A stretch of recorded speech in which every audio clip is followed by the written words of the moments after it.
We are getting very close to a tipping point on this planet.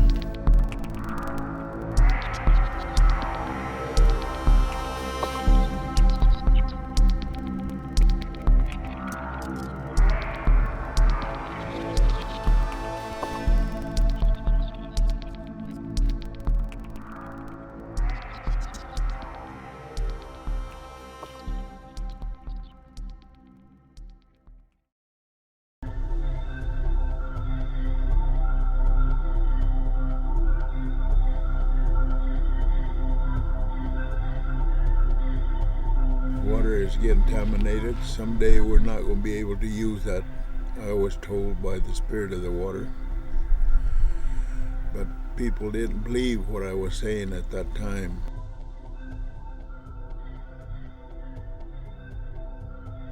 If you would have told your great-great-grandfather 3 or 4 generations ago, okay, it was horseback, foot travel, your world was probably as big as 200-mile radius of the village or town you lived in.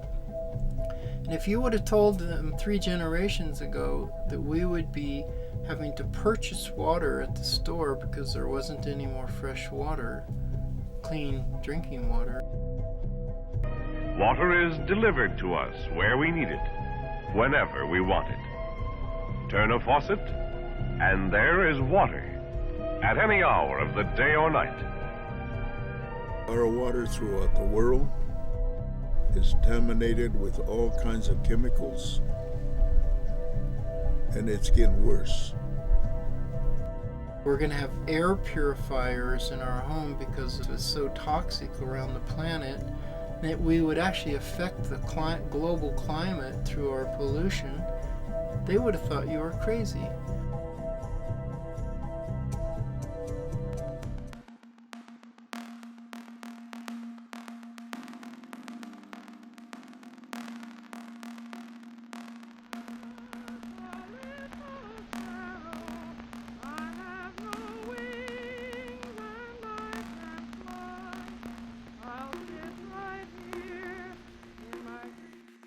In 3 short generations, we're at the verge of destroying the oceans.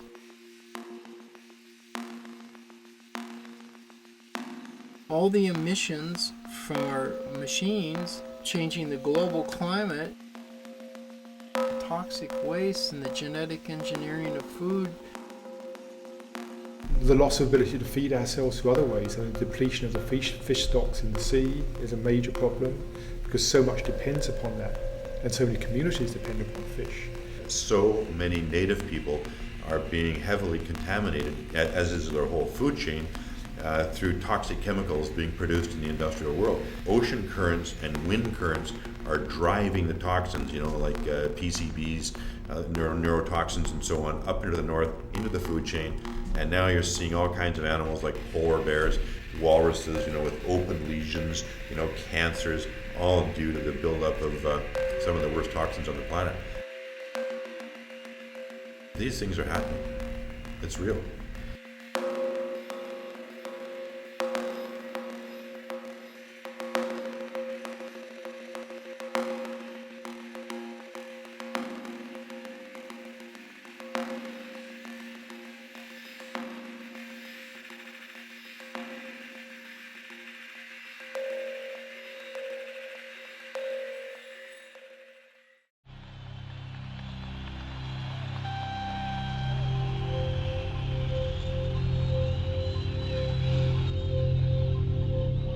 Thank you very much, ladies and gentlemen.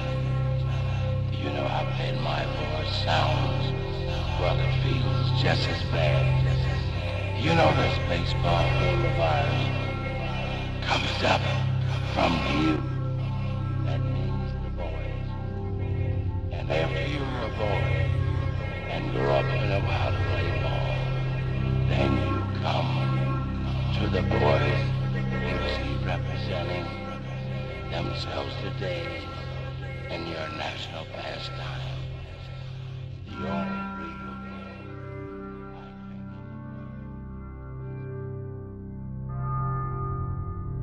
think. Wars and epidemics kind of following the same kind of patterns and behaviors.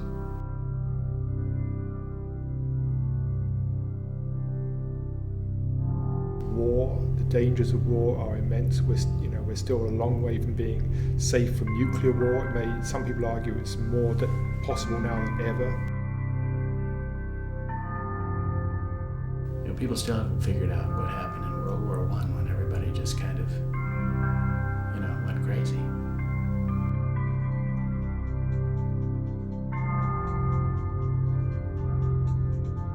What people don't understand is they're not fighting with lances and bow and arrows and swords anymore.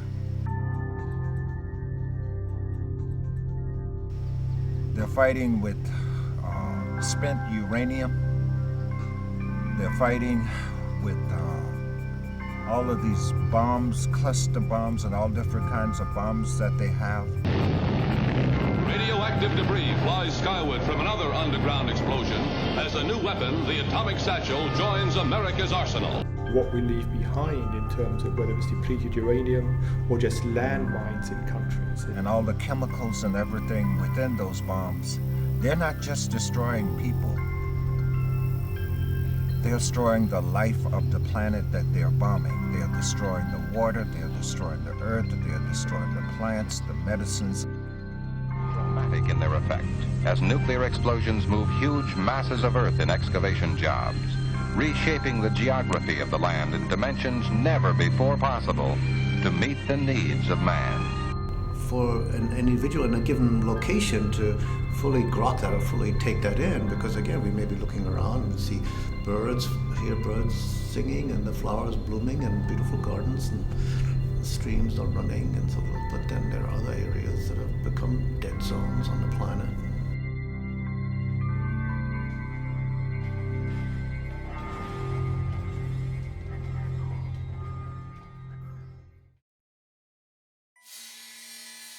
The biosphere is being shredded.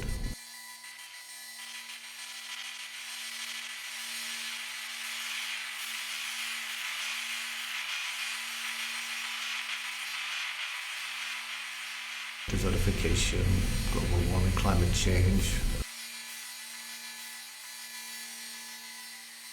Global climate change and what that's going to mean economically, populations having to move en masse. The collapse of the civilization, not being able to feed your populations anymore, so then people walk out or move somewhere and start all over. A lot of the people that came from Europe to the New World were fleeing environmental disaster, depth of poverty and starvation, not being able to live anymore, going to a new world. But now, where are you going to go? Where is there to go?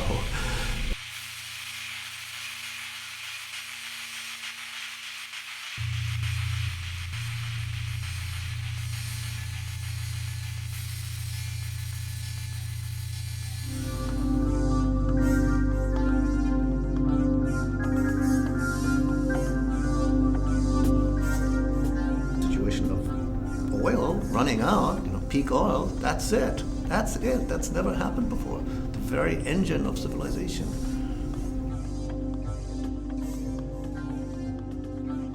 The concept of peak oil is that basically we're right about there at the globe. Coincided their discovery and the use of oil and industrialization of the oil economy coincided with this tremendous population burst. And it's all coming to a grinding halt. Our industrial progress and economic growth was fired by what many seem to look on as endless energy. But warning signs were there. The price of oil is just going to keep on rising and rising and rising. There's no way we're going to get out of this pattern because the demand is increasing and the supply is reaching a maximum. Well, this decline is happening all over the world. And when the demand grows greater than the immediate supply, the circuits break. Attention all passengers. Flight 307 is canceled until further notice. Prices are kind of nature's way of telling us that growth has to slow down globally. So whether it's 20 years or whether it's 40 years or whether it's 50 years, doesn't matter. The end game is coming. When the oil here is all gone, these wells will be dry, worthless. And that's going to cause major problems. Perhaps major wars, who knows what. But it's like so many people don't even see it, don't even understand what that actually means.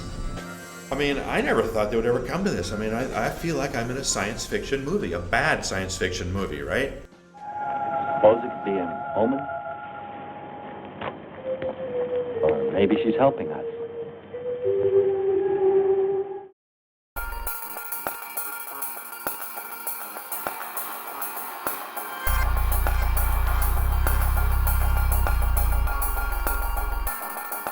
That we are going to go through an extraordinary contraction of the economy, which some people would call a depression, an economic collapse. The volume of business that we're doing today, I think, is not conceivably possible 20, 30, 40 years down the road, maybe sooner than that, because our whole society is based on cheap oil. Most people don't appreciate how our whole way of life, our suburban way of life, driving our SUVs. I mean, 10 years from now, I think people are going to look back and say, what were they thinking? What were we thinking?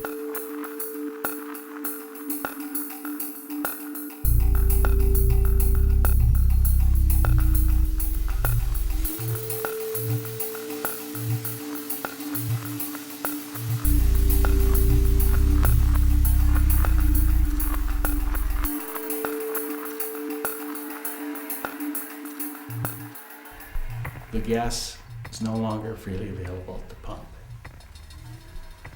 Water is no longer available for your community. People will say it's time to do things differently, or they may just take to fighting.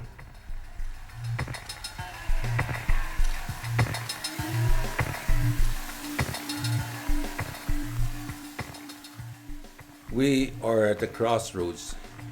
Either be faced with a lot of chaos, disasters, a lot of different types of sicknesses, viruses, tears from our relatives' eyes, or we can unite spiritually.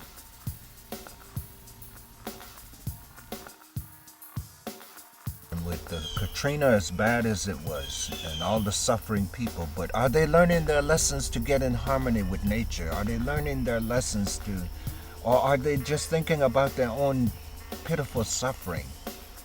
Are they learning to get in harmony and balance with the earth and natural creation and with themselves and with Creator? A destination that we can't avoid.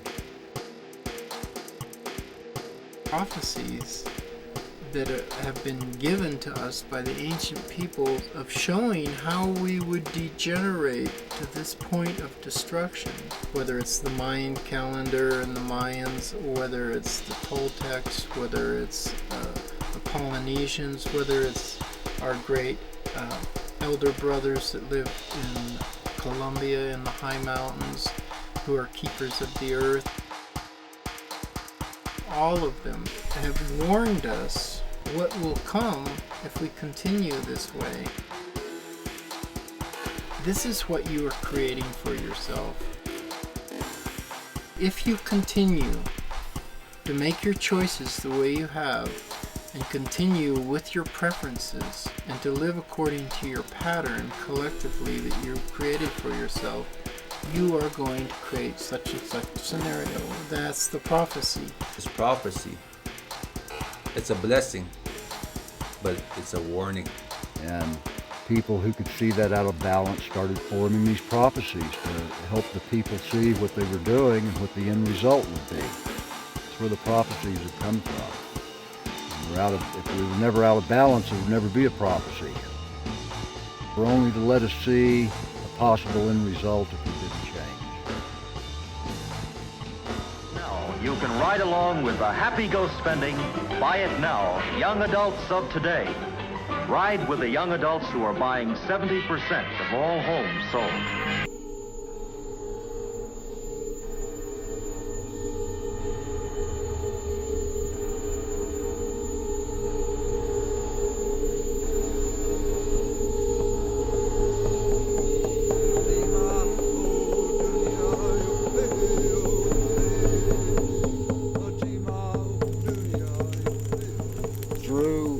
Of our relationships, the prophecies are unfolding naturally.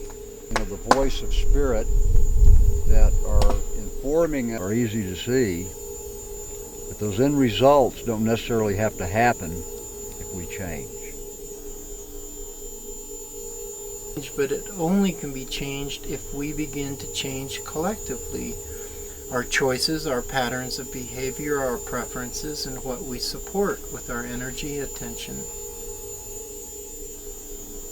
If we change our consciousness, if we move away from judgment, simply from judgment to acceptance, then those prophecies will never come about.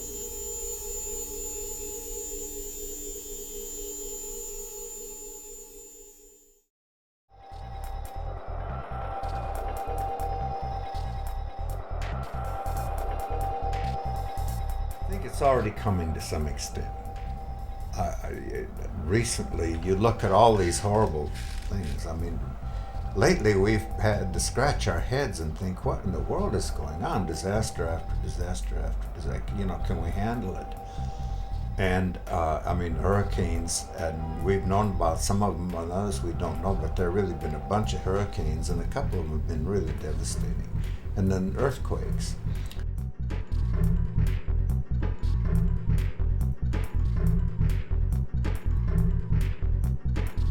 And so these look like horrible things, and they are, and the human suffering is great. One way to think about them is that they are a cleansing. A lot of the native people say that earthquakes and some of the things that happen can be compared to vomiting or throwing off, a cleansing, a rebalancing, a throwing off of pollution, illness, and so forth. Mother Earth reacts. The environment reacts to, our consciousness and to our actions, to our thoughts. And, that's why we're aware very fully and completely that there's a big cleansing of this earth coming, to just like we would take cancer out of a body, the atmosphere and Mother Earth's going to remove the cancer. Mother Earth is going to blow her nose and powder her face, volcanoes. And so we hear the rattle, the Earth Mother talking to us.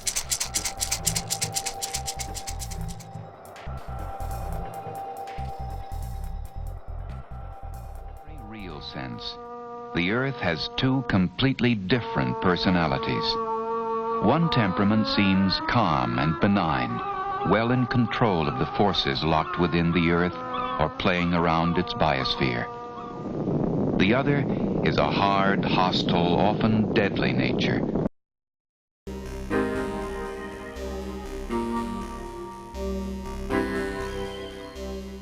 The human is that being in whom the universe reflects on and celebrates itself in a special mode of conscious self-awareness.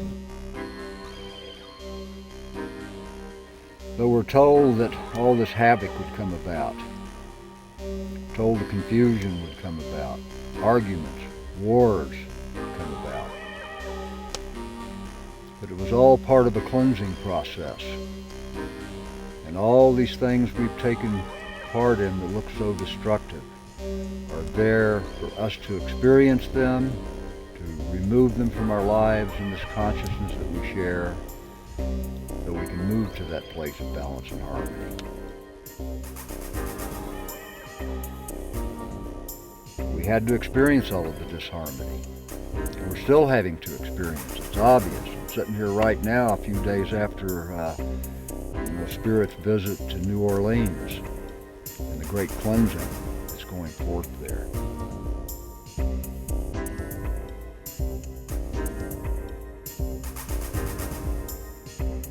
We get a chance to look at ourselves and what we do in these circumstances. So all of the things in our consciousness that brought New Orleans about and what we see as destructiveness there help us become more prepared to live this life of peace, sharing, love, gentleness, kindness, and compassion.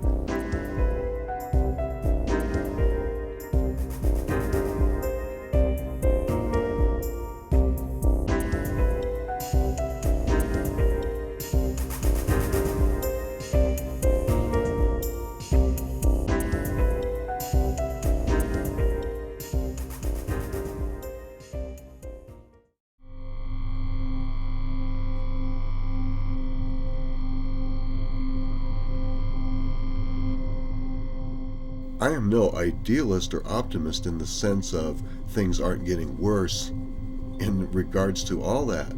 The nuclear threat, yes, huge and getting and maddeningly accelerating. The way that we were aggravating other countries and going to lead to hostilities. It's nuts. I can't believe anybody with half a brain would be acting the way they are in their little sandbox.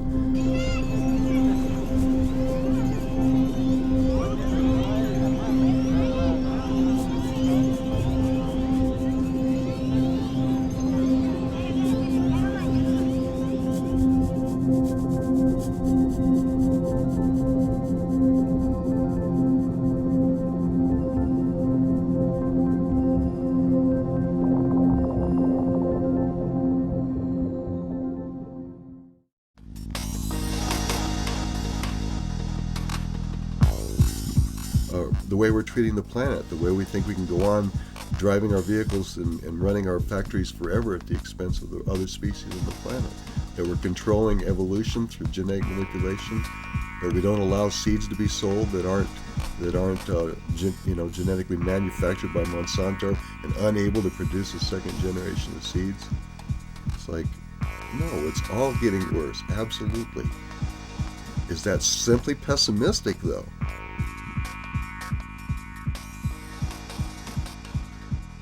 It's going to keep on increasing until it comes to a major head, a major crisis. I think that's the point we've reached now.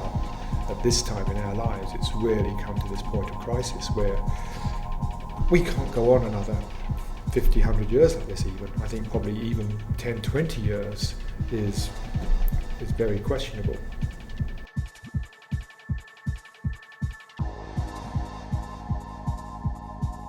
Things can look fine on the surface, but the hurtful dangers are below the surface, and they come out in our interactions with each other.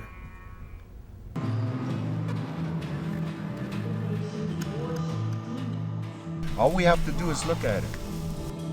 Look at what is going on. America, the United States, they have created their own enemies.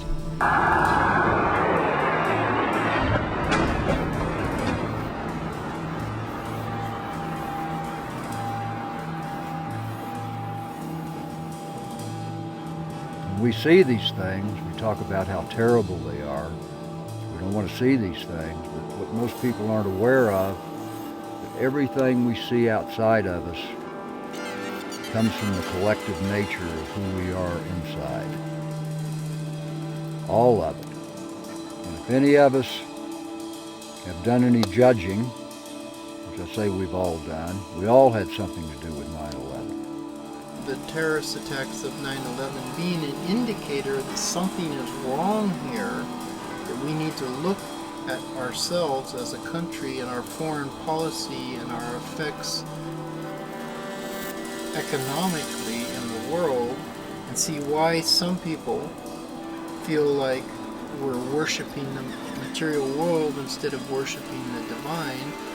Instead of getting the message and kind of taking it to heart, that some people are so desperate they're taking these kind of terrorist actions to get their point across. Instead of evaluating ourselves, we retaliate, and we're going to make war on the terrorists.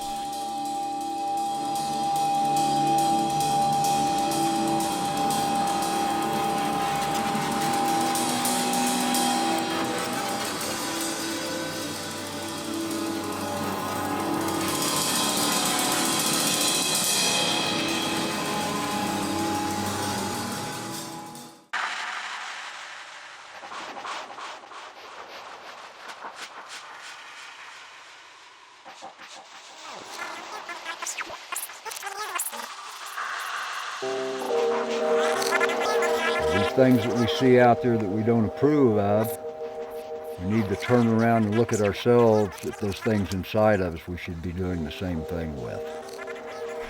So it's a clear mirror of the trail from the beginning of when the prophecy was given to the point where we have come to in this life at this time.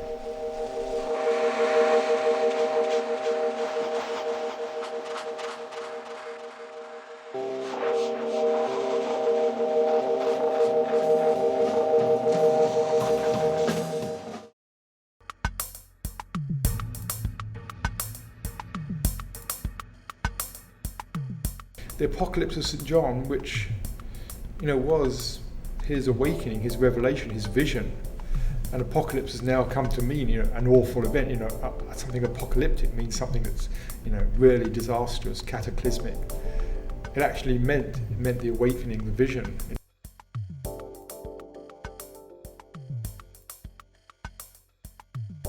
What he was seeing was just another version of, whether it's the Hopi prophecy, the Kogi, or various other people. There was going to come a time of reckoning if we kept on going along this way. He was seeing things like famine, disease. He was tuning in to that same thing, that if people don't change, whether you put it in spiritual terms, if people don't turn to God, or if people don't wake up in themselves, things don't change, it's going to get more and more disastrous.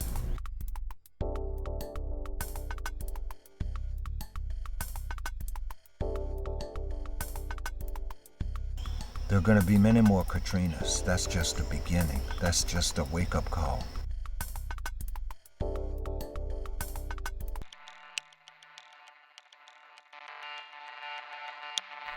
I think it's very important to define prophecy and earth changes, and to develop a different language that's more consonant and more relative to what we see with the world, with the earth, with spirit unfolding around us.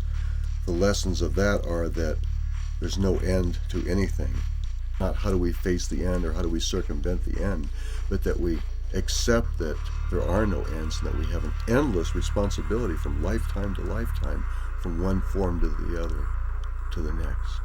When it's time for us to leave, we'll shed this body like a snake sheds its skin.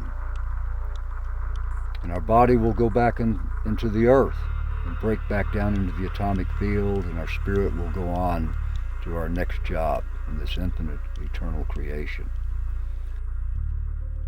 We in this culture have separated the spirit from the flesh. As spirit endlessly evolves through its constituent beings, of which we are only one, but one with a special assignment.